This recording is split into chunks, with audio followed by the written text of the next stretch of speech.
कृषि दर्शन कृषि दर्शन कृषि दर्शन कृषि दर्शन कृषि दर्शन कृषि दर्शन। किसान भाई जतरू भाई बटले बहुत बहुत जोहार। और साथ ही रुमकी का भी आप सभी को नमस्कार। और हाल समाचार वो जी बहुत बढ़िया, आप ठीक चलत है बताइए। एकदम हम बहुत नगद ही। और देखो नवा साल में भाई नवा नवा हमरे मन के कहानी भी करे है, मतलब नवा नवा जानकारी भी किसान मन के बिल्कुल, जानकारी तो हम आपके लिए ढेर सारी लेकर आते हैं, लेकिन उसी के साथ लेकर आते हैं कृषि समाचार। एकदम बहुत बेस कहली ताऊ हमने फटाफट देखा थी कृषि समाचार। नमस्कार, मकर संक्रांति की ढेर सारी शुभकामनाओं सहित कृषि समाचार में आपका स्वागत है। मैं हूं सबा गुलरेज। आइए देखते हैं आज कृषि समाचार में क्या है खास। झारखंड में गुजरात के तर्ज पर होगी सिंचाई और जल संरक्षण की व्यवस्था। आज हम जानेंगे पॉलिथीन में लत्तेदार सब्जी फसलों के बिचड़ा तैयार करने की तकनीक। रजनीगंधा फूल के बेहतर उत्पादन के लिए लगाएं रजत रेखा। और अब समाचार विस्तार से। पिछले दिनों गुजरात ग्लोबल ट्रेड शो में झारखंड के मुख्यमंत्री रघुवर दास ने गुजरात में सिंचाई के लिए किए जा रहे नर्मदा जल के बेहतर उपयोग की जानकारी संबंधित विभाग के अधिकारियों से ली। इसके बाद तय किया गया कि झारखंड के अधिकारी और इंजीनियर गुजरात की सिंचाई व्यवस्था का अध्ययन करेंगे। गुजरात के अधिकारी दल को भी आमंत्रित किया जाएगा ताकि वास्तविक स्थिति से अवगत कराकर उनके सुझाव जान सकें और झारखंड के अनुरूप योजना बना सकें। पिछले दिनों रांची प्रशिक्षण एवं प्रसार संस्थान गव्य विकास निदेशालय और झारखंड राज्य सहकारी दुग्ध उत्पादन महासंघ लिमिटेड के साझा प्रयास से स्वच्छ दुग्ध उत्पादन और थनैला रोग के नियंत्रण विषय पर कार्यशाला का आयोजन किया गया। इस कार्यशाला में गव्य विकास निदेशालय के कार्यक्रम समन्वयक मुकुल कुमार ने कहा कि अगर इसी तरह हर जिला और हर अनुमंडल में कार्यशाला का आयोजन किया जाए तो अपना राज्य दूध उत्पादन में काफी बेहतर प्रदर्शन कर सकता है। लत्तेदार सब्जी फसल का बिचड़ा तैयार करने के लिए किसान पॉलिथीन ट्यूब का सहारा ले सकते हैं। इसके लिए 6 इंच लंबा और 4 इंच व्यास वाले पॉलिथीन का उपयोग करें, जिसमें बालू, गोबर, मिट्टी डालकर 2 स्वस्थ बिचड़ा लगा दें। किसान भाई, अगर आप लत्तेदार सब्जी फसल की खेती करने जा रहे हैं तो सीधे खेत में बीज बोने से ज़्यादा बेहतर होगा बिचड़ा तैयार करना। इसके लिए किसान छोटे छोटे पॉलिथीन ट्यूब में बिचड़ा लगा सकते हैं, लेकिन इसे कैसे तैयार करना है, आइए इस विषय में जानते हैं अपने कृषि विशेषज्ञ से। आघात लत्तर वाली सब्जियों का अगर आपको बिचड़ा तैयार करना है तो किसान भाई इसके लिए सबसे पहले 6 इंच लंबा और 4 इंच व्यास वाली पॉलीथीन का चुनाव करें। इस पॉलीथीन के अंदर 1 भाग बालू, 1 भाग गोबर, 1 भाग मिट्टी, तीनों भाग को अच्छे ढंग से मिला दें। और अच्छे ढंग से मिलाने के बाद उसमें एक क्लोरोपाइरीफॉस, एक कीटनाशक या इमिडाक्लोरोपिड, तीनों को मिलाने के बाद इसको अच्छे ढंग से डाल दें। और डालने के बाद ही हम अपने पॉलीथीन का भराव करें। पॉलीथीन भराव करते हैं अच्छे ढंग से, और पॉलीथीन भराव करने के बाद हर पॉलीथीन के नीचे 2 से 3-4 छेद कर देते हैं और उसमें हर पॉलीथीन ट्यूब में कम से कम 2 बिचड़ा, स्वस्थ बिचड़ा हम लोग उसमें डालते हैं।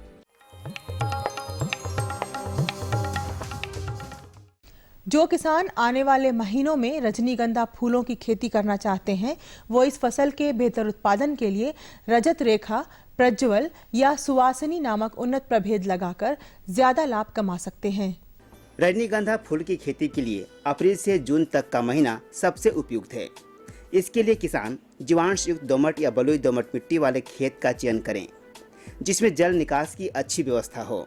रजनीगंधा फूल के बेहतर पैदावार के लिए रजत रेखा, प्रज्वल सिंगल या सुवासिनी डबल नामक अनुशंसित प्रभेद लगा सकते हैं। इनकी उत्पादन क्षमता 150 से 200 क्विंटल प्रति हेक्टेयर है। किसान भाई कृषि उपकरण डच हो की मदद से खेतों में नाली खोदने, मेड़ बनाने और फसलों की निकाई गुड़ाई करने का काम कर सकते हैं। इसकी कार्यक्षमता 12 से 15 डेसिमल प्रतिदिन है।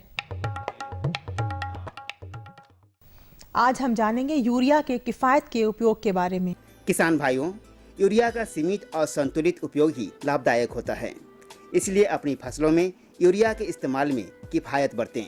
याद रखें, आवश्यकता से अधिक यूरिया देने से भी पौधों को सिर्फ 30 से 40% यूरिया ही मिल पाता है।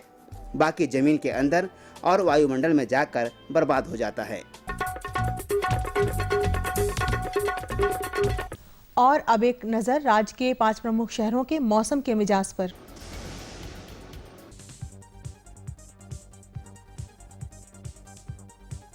आज राज्य के 5 प्रमुख नगरों के अधिकतम और न्यूनतम तापमान कुछ इस प्रकार दर्ज किए गए। रांची का अधिकतम तापमान 22 डिग्री सेल्सियस और न्यूनतम 9 डिग्री सेल्सियस। जमशेदपुर का अधिकतम तापमान 25 डिग्री सेल्सियस और न्यूनतम 11 डिग्री सेल्सियस। मेदिनीनगर का अधिकतम तापमान 25 डिग्री सेल्सियस और न्यूनतम 11 डिग्री सेल्सियस। देवघर का अधिकतम तापमान 24 डिग्री सेल्सियस और न्यूनतम 12 डिग्री सेल्सियस। वहीं धनबाद का अधिकतम तापमान 24 डिग्री सेल्सियस और न्यूनतम 12 डिग्री सेल्सियस दर्ज किया गया।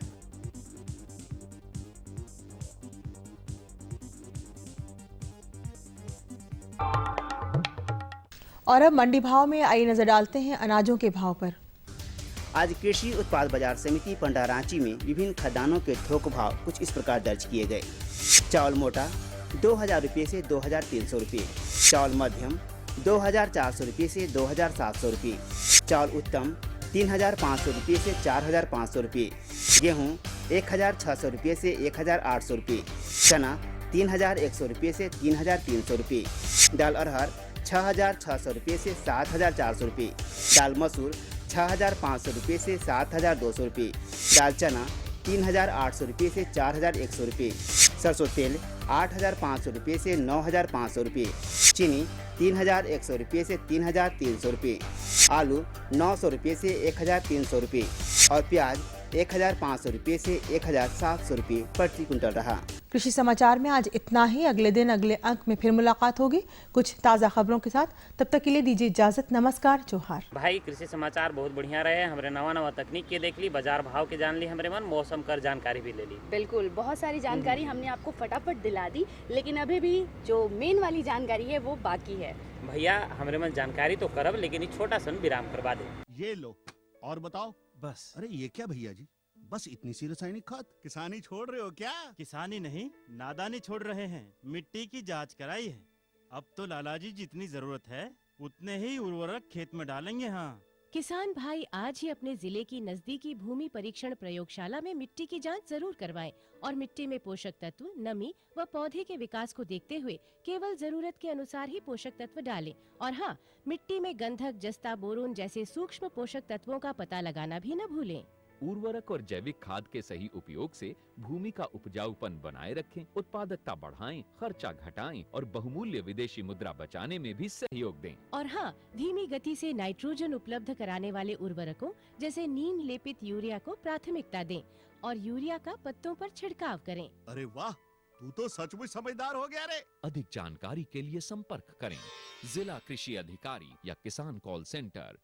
विराम कर बाद एक सब किसान मन के फिर से हमारे मन कार्यक्रम में स्वागत करिला। जोहार है मन कर। और देखो अब जानकारी कर दो और शुरू हुआ। बिल्कुल, और जानकारी में हम लेकर आए हैं चना फसल के विषय में। एकदम सही कह लिया। और चना फसल ऐसा है कि हमारे मन उत्पादन जरूर करीला, लेकिन इकर ऊपर हमारे मन के विशेष रूप से ध्यान देना जरूरी है। क्या बात कर? चने का अगर स्वाद आपको पूरा चाहिए तो उसके लिए ध्यान भी पूरा देना होगा। एकदम, मतलब भाई देखो, अगर इकर में अगर पिलुआ लाई जाते, कोनो किस्म का अगर रोग दुख इकर में हुई जाते, तो इकर प्रबंधन में हमारे मन का जानकारी करना जरूरी है। आज हमारे साथ विशेषज्ञ भी हैं डॉक्टर पीके सिंह, जो हमें बताएंगे कि चने के जो रोग होते हैं उससे कैसे बचाया जा सके चनों को। चलो भाई, तो हमारे मन सब कोई मिलजुल के जानकारी करत थे और इकर खेती कर बारे में विशेष रूप से हमारे मन जानकारी करब तो बढ़िया उत्पादन करब। आज हम लोग जानकारी हासिल करेंगे चना फसल में लगने वाले मुख्य कीट के बारे में एवं उसके नियंत्रण के बारे में। चलिए डॉक्टर साहब से जानकारी हासिल करते हैं। डॉक्टर साहब हैं डॉक्टर पीके सिंह, जो कीट विज्ञान विभाग के वैज्ञानिक हैं BAU में। चलिए ये बताएं हमारे किसान भाई को कि अभी जो फसल लगी हुई है इसमें कौन कौन सा प्रमुख कीट है जो काफ़ी क्षति पहुंचाती है फसल को। चना एक ऐसी फसल है, इसमें कई तरह के कीट लगते हैं। फसल बोने से लेकर के फसल के पकने तक में विभिन्न अवस्थाओं में बहुत सारे कीड़े लगते हैं। इसके बाद भी अगर किसान भाई जो भंडारण में ले जाते हैं चना, तो उसमें भी कीड़ा लगता है खास करके है। तो मैं किसान भाइयों को अभी सलाह देना चाहूँगा या बताना चाहूँगा कि अभी जो वो चना लगाए हैं, या तो 1 महीने के हो गए होंगे या पत्तियाँ निकल होगी, बड़े होंगे, कुछ जो पहले लगाए होंगे किसान भाई तो उसमें फूल आ रहे होंगे, तो सब अवस्था पर अलग अलग कीड़े लगते हैं। तो खास करके जो अभी की अवस्था जो है चने की, जिसमें अभी वेजिटेटिव अवस्था है, इस समय में मुख्यतः 2 तरह के कीड़े खास करके लगते हैं। एक जो मुख्य दुश्मन कीड़ा है कटुआ कीड़ा है। ये कटुआ कीड़ा जो होता है ये रात्रिचर है, रात्रि के समय में आता है और वो चने को 1 इंच की ऊंचाई से पूरा काट देता है। तो किसान भाई कभी कभी देखते होंगे कि वो शाम में देखेंगे उनकी फसल ठीक है और सुबह वो जब जाएंगे तो वो उसको देखेंगे कि उनकी फसल पर काफ़ी क्षति हो गया है।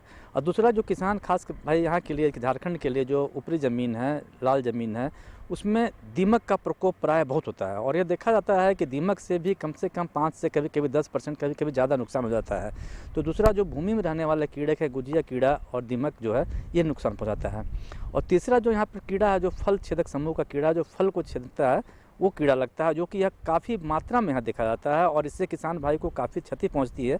क्योंकि किसान भाई जब हरे चने को भी बेचते हैं खेतों में लगाने के लिए, मैंने खाने के लिए, तो देखेंगे उसमें एक सर्कुलर बना रहेगा गोल रंग का छेद, उसमें पीले पीले रंग का पिल्लू रहता है और यह काफ़ी नुकसान पहुँचाता है। और यह कीड़ा जो है फूल निकलने से शुरू होता है और फल बनने तक, उसमें दाने बनने तक रह करके ये खाता है। तो मुख्यतः इस 3 तरह के कीड़े जो हैं हमारे झारखंड में किसान भाइयों को विभिन्न क्षेत्रों में काफ़ी नुकसान पहुँचाते हैं और इनका बचाव करना बहुत ही ज़रूरी है। तो अब है कि प्रकोप अगर हो जाए तो वैसी स्थिति में विस्तार से, जैसे हमने किसान भाई को अभी बताया, उसी तरह से हमें बताया कि किस प्रकार से वो बचाव करेंगे इसका। देखिए, मैं सर्वप्रथम अभी के समय में जो किसान भाई को कटुआ कीड़ा लगेगा, तो इस जब इस कीट का प्रकोप देखा जाए तो सर्वप्रथम मैं किसान भाई को यह कहना चाहूँगा कि अपने खेत को साफ रखें, घास पतवार खरपतवार को निकाल दे, क्योंकि दिन के समय में यह कीट उसमें छुपा रहता है। तो पहला तो बचाव है, साफ कर देंगे। साफ करेंगे तो फसल को रोशनी मिलेगी और दूसरी बात है कि कुछ चिड़ियाँ जो है कीड़े को खाती है, वो भी आकर के उसको आसानी से खा के चली जाएगी। तो ये करें। और दूसरी जो है एक क्लोरोपाइरीफॉस दवा आती है जिसका धूल होता है, 25 kg प्रति हेक्टेयर की दर से उसका भुरकाव करें। और भुरकाव करने के लिए शाम के समय में उसका हम छिड़काव करें ताकि वो कीट जब रात में आता है तो वो काफ़ी प्रभावी होगा। तो शाम के समय में इस कीट का नियंत्रण कर लें। और ये खास करके जहाँ बलुई ज़मीन है, नदी के किनारे चने की खेती हो रही है या अन्य जगह पर भी हो रही है, तो कटुआ कीट का प्रकोप काफ़ी देखा जा रहा है। और चूँकि मौसम बदल रहा है, मौसम बदलने के अनुसार कीट भी अपने स्वभाव बदल रहे हैं और कटुआ कीट का प्रकोप झारखंड में दिन प्रतिदिन बढ़ता भी जा रहा है। तो एक तो ये इसका निदान हो गया। दूसरा जो है कीड़ा लगता है खास करके दीमक। जब पानी की कमी होती है, ऊपरी ज़मीन में दीमक लगता है, तो किसान भाई उसको आसानी से पहचान लेते हैं।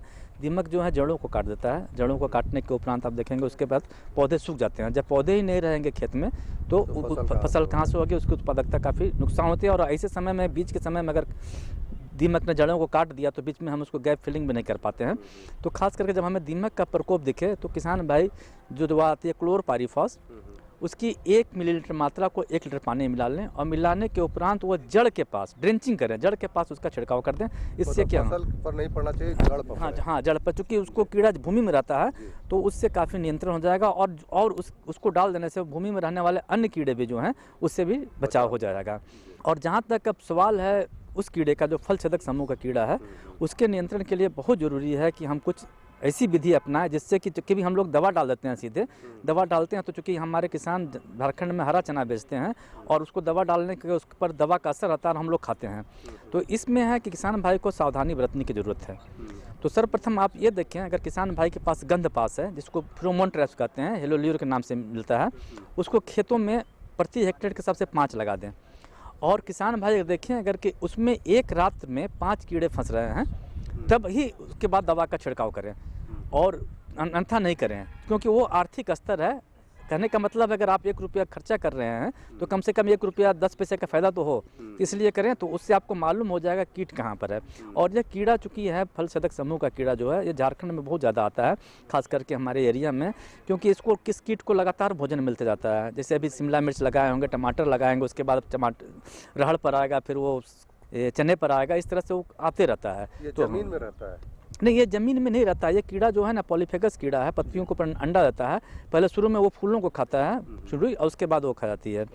तो अगर शुरू की अवस्था में अगर हम देख लें जब फूल निकल रहा है, तो हम लोग नीम सीड कर्नल एक्सट्रैक्ट जो है 5% का, उसका भी छिड़काव कर दें। और एक आता है न्यूक्लियोपालीहाइड्रेस वायरसेज करके दवा आती है शुरू की अवस्था में, उसका भी हम लोग छिड़काव करें। तो उसमें अच्छा होगा कि कुछ स्टिकर मिला लें, जैसे टिपॉल या साबुन का घोल 1 मिलीलीटर का अगर दवा डाल रहे हैं तो उसमें आधा ml वो मिला लें टिपॉल। और उसके बाद शाम के समय में छिड़काव करें NPV का, न्यूक्लियोपालीहाइड्रेस वायरस का। तो इससे 3-4 बार करने से ये होता है कि इससे भी बहुत सारे जो फल छेदक कीड़े हैं वो शुरू की अवस्था में ये काफ़ी कारगर होता है। अगर किसान भाई ये सब करेंगे तो आगे चल के हमें दवा डालने की ज़रूरत नहीं पड़ेगी। अगर उसके बाद भी दिखता है कि फसल में कीड़ा लगा हुआ है और कीट को काफ़ी हमको नुकसान पहुंचा रहा है तो बाज़ार में एक दवा उपलब्ध है, इंडॉक्सोकार्ब नाम की दवा। इसकी आधा मिलीलीटर मात्रा, करने का मतलब 1 मिलीलीटर को 2 लीटर पानी में मिलाएं, क्योंकि दवा की मात्रा बहुत ज़रूरी है, बहुत सही समय पर डालना। 2 लीटर पानी में 1 ml मात्रा को दवा मिलाएं और मिलाने के उपरांत उसका छिड़काव करें। इससे होगा कि फल छेदक समूह का कीड़ा का नियंत्रण हो जाएगा और काफ़ी इससे लाभ होगा।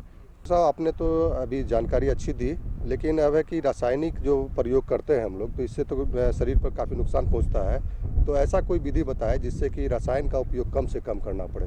ट्राइको कार्ड होता है जो हमारे बिरसा कृषि विद्यालय में उपलब्ध है, उसमें कई अंड परजीवी होता है, उसमें मित्र कीट के अंडे होते हैं। अगर उसको हम लोग 1 लाख 1 हेक्टेयर में लगा दें फूल निकलने के पश्चात और उसको 8-8 दिन पर 3-4 बार और लगा दें तो उससे क्या होता है कि उससे हमारे जो मित्र कीट के निकलते हैं और दुश्मन कीड़ों के अंडों को खा जाते हैं। तो इसके लगाने का सबसे अच्छा समय ये है कि आप उसको, जैसे 1 कार्ड के ऊपर 20,000 अंडे होते हैं तो 1 हेक्टेयर के लिए 5 कार्ड की ज़रूरत पड़ती है। उसको काट करके छोटे छोटे स्टम्प के आकार के टिकट जैसे होते हैं उसको आप पत्तियों के नीचे उसको लगा दें और लगाने के उपरांत उससे क्या होगा कि हमारा मित्र कीट का अंडा निकलेगा, कीड़ा निकलेगा और ख़ासकर जो हमारा जो फल छेदक कीड़ा है उसके अंडे को जा करके वो नुकसान पहुंचा देगा।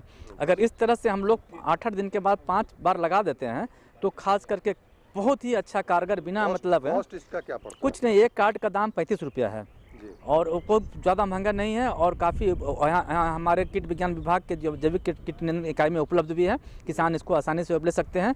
तो इसका आप प्रयोग कर रहे हैं तो इससे होगा फल छेदक समूह के अंडे ही जब नष्ट कर दिए जाएंगे तो उससे फिर पुल्लू निकलेगा नहीं, आगे नुकसान नहीं होगा। तो ये करते रहें तो इससे बहुत अच्छा होता है। और जैसा मैंने बताया था कि नीम बीज कर्नल का एक्सट्रैक्ट का अगर छिड़काव भी करते रहेंगे तो भी बहुत सारे कीट का, खास करके फल छेदक कीड़े का और अन्य कीट का भी नियंत्रण हो जाता है। हमारे डॉक्टर साहब ने किस चने के फसल में कीट प्रबंधन किस प्रकार से की जाए इस विषय पर अच्छी जानकारियाँ दी और हमारे किसान भाई इससे काफ़ी लाभान्वित होंगे। डॉक्टर साहब आप यहाँ आए, अच्छी जानकारियाँ दी, आपका बहुत बहुत धन्यवाद। नमस्कार किसान भाइयों को भी जोहार। और बहुत बढ़िया जानकारी रहे। बिल्कुल बहुत अच्छी जानकारी रही, क्योंकि चने का जो उत्पाद है वो काफ़ी मात्रा में किया जाता है और इसकी डिमांड भी हर साल काफ़ी रहती है एकदम। और भौजी ऐसा है कि हमरे मन के अब दूसर जानकारी बटे भी जाए चाहिए, लेकिन लेकिन हमरे मन बहुत बढ़िया एक तो संदेश हमरे मन देखा और संदेश हमरे मन वास्ते बहुत कारगर है।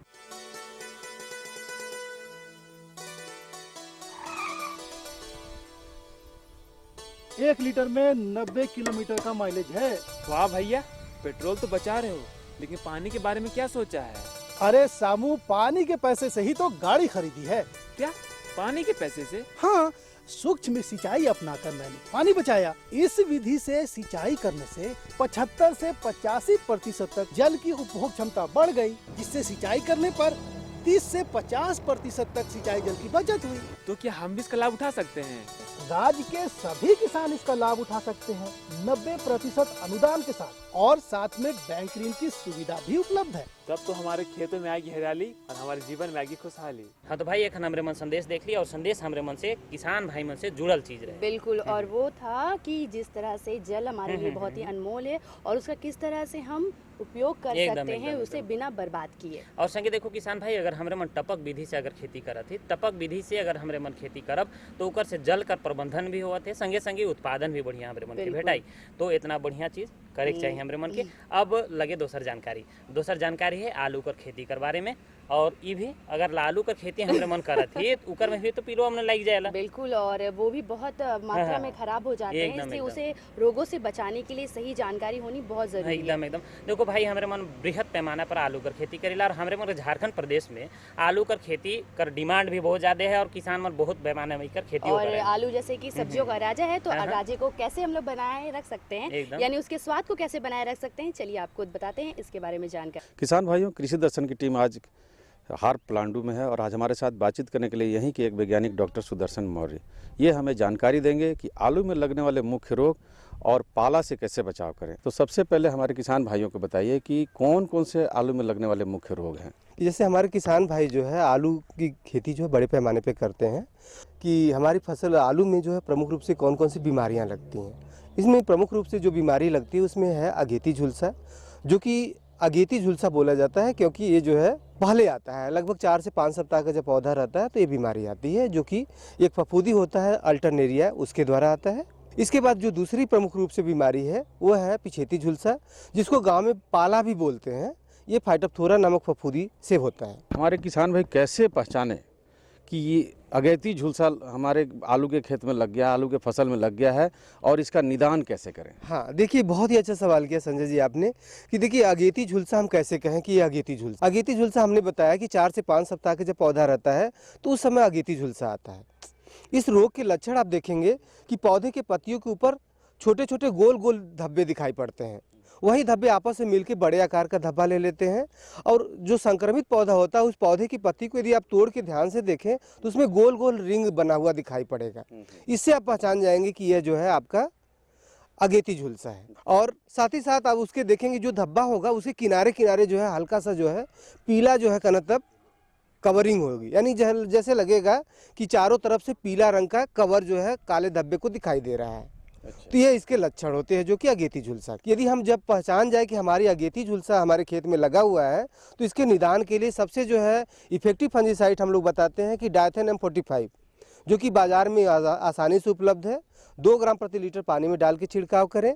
यदि यह दवा उपलब्ध नहीं है तो आप डायथेन Z78 ले सकते हैं जी, उसमें जीने प्रमुख रूप से होता है। इसको आप जो है 2 ग्राम प्रति लीटर पानी में डाल के छिड़काव करें। यह दवा उपलब्ध नहीं है तो एक कवच, जिसको कि हम क्लोरोथैलोनिल के नाम से जानते हैं, इसको ले लीजिए।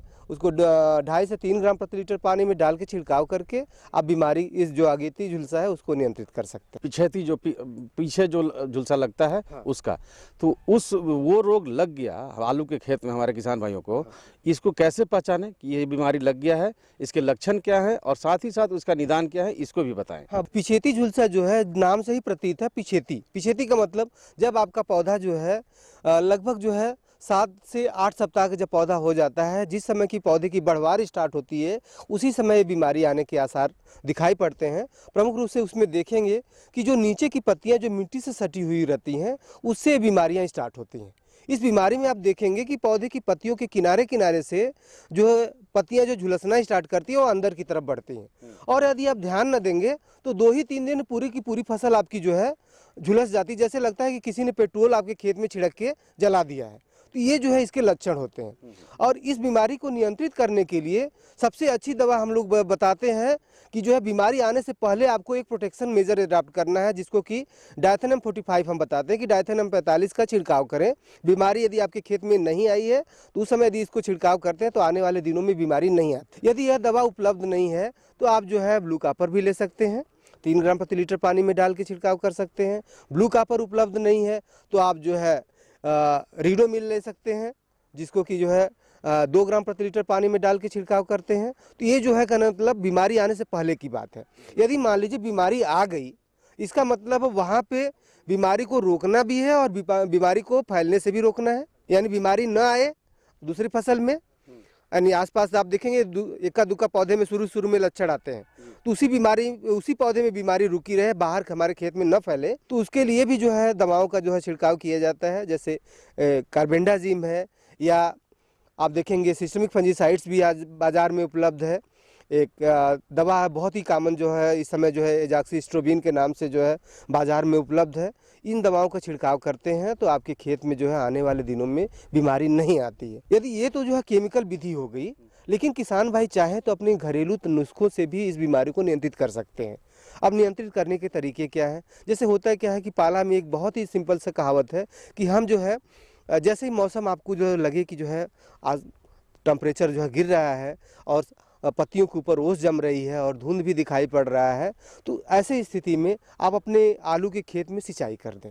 सिंचाई करने से क्या होता है कि आपके आलू के आसपास का तापमान बढ़ जाता है, जिसके कारण से आपके पौधे में जो पिछेती झुलसा लगता है वो नहीं आता है, गांव में जिसको आप लोग पाला बोलते हैं, तो ये नहीं आता है। ये जो है कहने तब एक प्रमुख नुस्खा है। साथ ही साथ बहुत सारे किसान भाई जो करते क्या है कि खेत के आसपास जो धुआं करता है, उससे भी जो है बीमारी नियंत्रित होती है।